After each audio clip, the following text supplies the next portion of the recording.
All right. This one's going to be a bit of a doozy, but we're going to set up a scan folder. Now, on paper, I recommend that either we or your IT or, someone who knows how to do this does this, just so you don't hurt anything. But, we've been asked just so many times for people to show us how to do it that I'm going to include this anyways. So first off, we're going to go to our files, this PC, and really the folder can be anywhere. I always like to put it on the C drive. That way, no one accidentally deletes it. I'm just going to name this scans. Again, technically it can be named whatever you want. Another thing that I like to do is I like to pin it to quick access so it shows up for them there, and then I'll send it to the desktop so it shows up for them here. Again, you can do whatever you want. None of this part really matters that much. This is just how I like to create a good customer experience. Once we've done that, we're going to click on the Windows icon, type in control panel, because we need to make a local user. User accounts. If you have Windows, the work version of Windows, there's an easier way to do it, but I'm going to show you this version instead because it works for all versions of Windows. We're going to say manage another account. I have to put in my password real quick.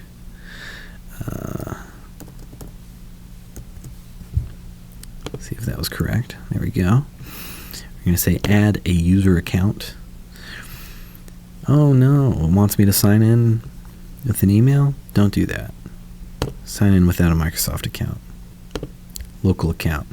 You might have to do it a little bit different on your computer, but it works the same way. And then I'm just going to make a user called scans. Going to give them a password.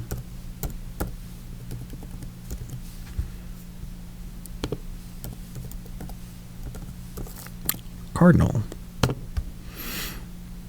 Finish.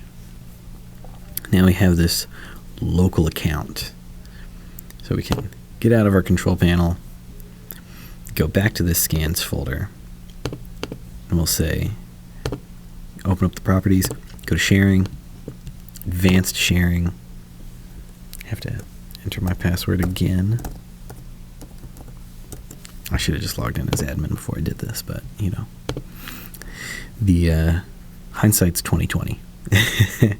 Go to permissions, add, type in that name. You can also search for it, but let's type it in because it's easy. Apply, okay. Apply, okay. Security, same thing. Add, scans, give it all the permissions. Apply, okay. Go to the sharing, and then we're going to copy this path. So Control C. Get out of here. We're going to open up a browser, and then you're going to navigate to the copier's web page, which is just the copier's IP address. You can find this on the copier, or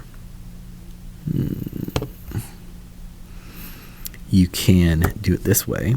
So we're going to type in control panel again, view devices and printers. We're going to go down to our copier. This is the one that I'm actually working off of right now. We're going to go printer properties. Under this port, we'll have the IP address there. Unless you have it set up as a WSD port without the correct driver, but hopefully you're using the correct driver and it has the actual IP address here. So that's 10.0.0.1.34. Looky here, I already have it pulled up. We're We're going to log in as admin. You can change this. The default is admin, no password.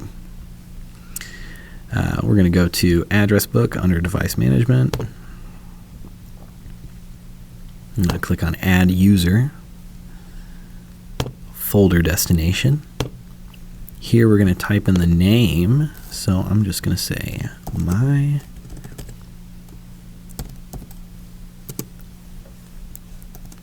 computer. I'm typing one-handed, so it's a little slow. Smiley face. Because why not?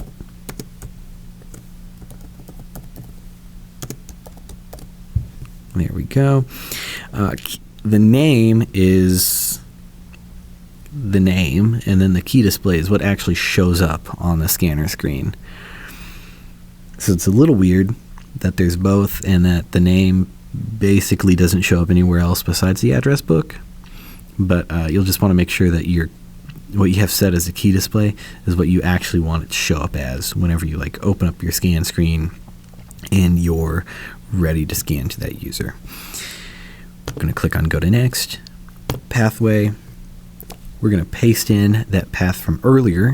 We're going to type in our username here. We're going to type in our password. And we're going to do it twice for good measure. And click on go to next. Okay. Hey, perfect. Now you have a scan folder. The other thing too is older printers do not have SMB version 2.0. They have an older version of the SMB protocol, which is what it uses to like send the files back and forth. So if you have an older printer, most of them eventually got firmware updates that gives it the new SMB version, which should allow it to work. You'll just have to make sure that like it's had that software update, and it should update automatically. Again, that doesn't always happen though. It depends on the way that your network and your firewall is set up and all that kind of stuff. But that should be it. Other than this, if you've done all this and it's not working, it becomes more of an IT issue. Figuring out like what's going on with your network. And again, we're pretty capable in that regard, so we can do that. Or, if you have a dedicated IT, they can do that. Either way, they should be able to handle that. But I think from the user side of things, that's about it. Should be good to go.